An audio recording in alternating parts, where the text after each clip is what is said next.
जय श्री राधे। आप सबका बहुत बहुत स्वागत है मेरे चैनल मेरे नील में। आज आप जानने वाले हैं प्रदोष व्रत के बारे में। साथ ही आप जानने वाले हैं प्रदोष व्रत की पूजा विधि कैसे होती है।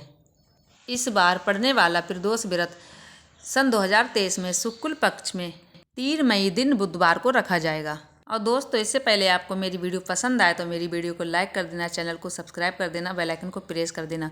इससे मैं कोई भी नई वीडियो अपलोड करती हूँ उसका नोटिफिकेशन सबसे पहले आप लोगों तक पहुँचेगा। तो चलिए दोस्तों, बात करते हैं आगे।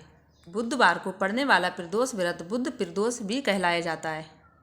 यदि अगर आपकी कुंडली में कोई भी बुध ग्रह को लेकर समस्या है तो ऐसे में भक्तों को प्रदोष व्रत रखना चाहिए।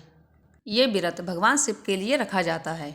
त्रयोदशी प्रारंभ होगी 2 मई दिन मंगलवार रात 11:19 पर, जो कि त्रयोदशी समाप्त होगी 3 मई दिन बुधवार रात 11:49 पर। त्रयोदशी का व्रत दोस्तों 13वें दिन रखा जाता है। जैसे भगवान विष्णु को एकादशी का व्रत 11वें दिन रखा जाता है, ऐसे ही भगवान शिव को त्रयोदशी का व्रत 13वें दिन रखा जाता है। भगवान शिव को त्रयोदशी का व्रत अत्यंत प्रिय है। इस बार त्रयोदशी दिन बुधवार को पड़ रही है, तो दिन बुधवार जो कि गणेश भगवान का है, तो शिव जी के साक्षात गणेश भगवान की भी कृपा प्राप्त होगी प्रदोष रखने वाले व्रत के भक्तों को।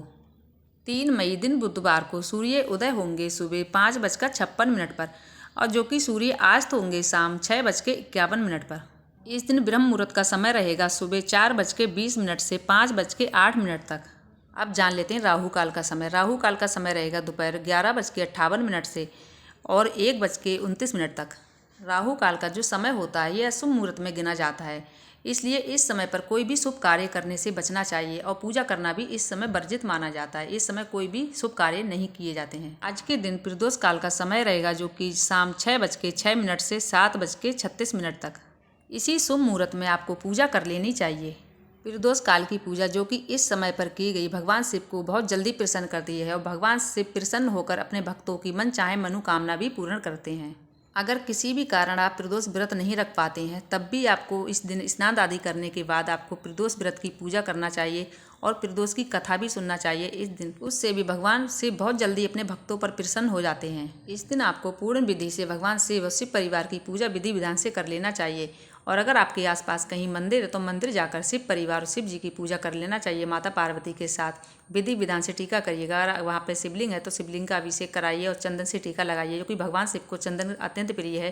तो भगवान शिव को आप सभी को पता है कि चंदन का टीका लगता है। और तुलसी का ध्यान रखिएगा, भगवान शिव को तुलसी नहीं चढ़ाई जाती है। भी भक्त इस दिन प्रदोष व्रत रखना चाहते हैं तो उनको सबसे पहले सुबह उठकर स्नान आदि कर लेना चाहिए, और स्नान आदि करने के बाद हाथ में थोड़े अक्षत लें, थोड़े पुष्प लें, और पुष्प लेकर हाथ में फिर संकल्प लेना चाहिए शिव जी के सामने बैठकर। जो भी मनोकामना है अपनी मनोकामना शिव जी के सामने बोलें और बोलकर अपने दिन भर के व्रत की शुरुआत करें। मन ही मन शिव जी का पूरे दिन ध्यान करें।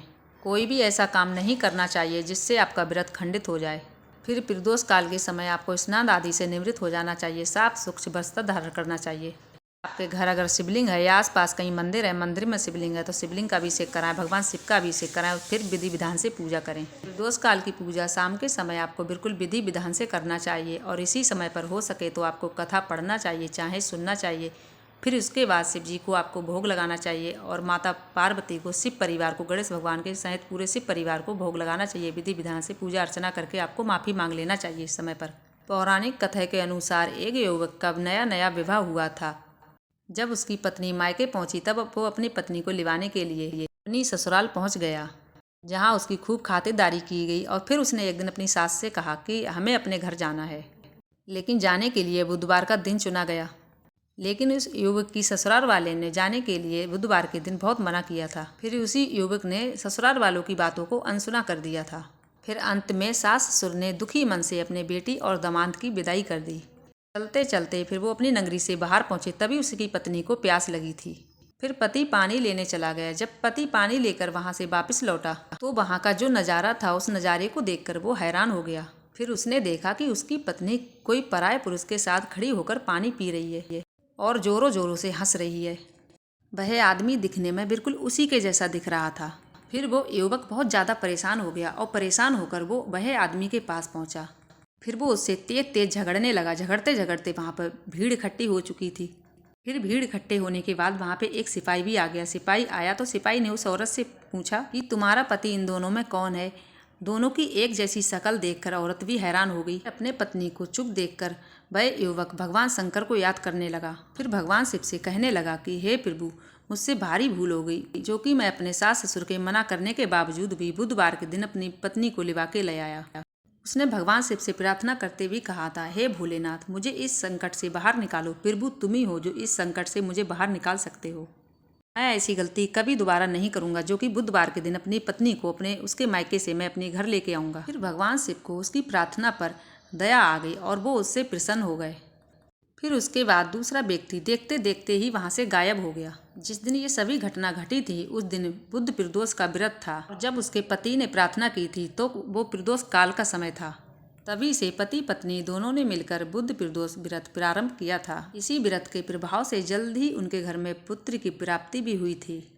फिर उन दोनों पति पत्नी ने मिलकर उस परिवार में सभी सुख भोगे थे। फिर अंत में जो कि उनका पूरा परिवार और पति पत्नी शिव की कृपा से बहुत ज़्यादा प्रसन्न हुए और बहुत ही ज़्यादा उनको शिव की कृपा भी प्राप्त हुई। फिर वो सब पूरे परिवार सहित शिव के धाम चले गए। फिर प्रेम से बोलिए जय श्री भोलेनाथ। तभी से ऐसी मान्यता हो गई है कि बुधवार के दिन कोई भी बेटी को अपने मायके से ससुराल नहीं आना चाहिए। अगर वो अपने मायके से ससुराल आती है तो उस पर, उसके पति पर, उसके पुत्र पर, आने वाले परिवार पर पूरे भारी संकट आ सकते हैं। तो इस संकटों से हर बेटी को बचना चाहिए जिससे कि वो संकट से सामना नहीं करना पड़े। तो दोस्तों आज की मेरी वीडियो यहीं तक थी। आशा करती हूँ, उम्मीद करती हूँ कि आप लोगों को मेरी वीडियो पसंद आई हो तो कमेंट में जय श्री भोलेनाथ जरूर लिखिएगा। और मिलूंगी ऐसी अगली वीडियो में। जब तक के लिए जय जय श्री राधे, जय जय श्री भोलेनाथ, जय जय माता पार्वती, जय जय माता पार्वती, जय जय श्री भोलेनाथ।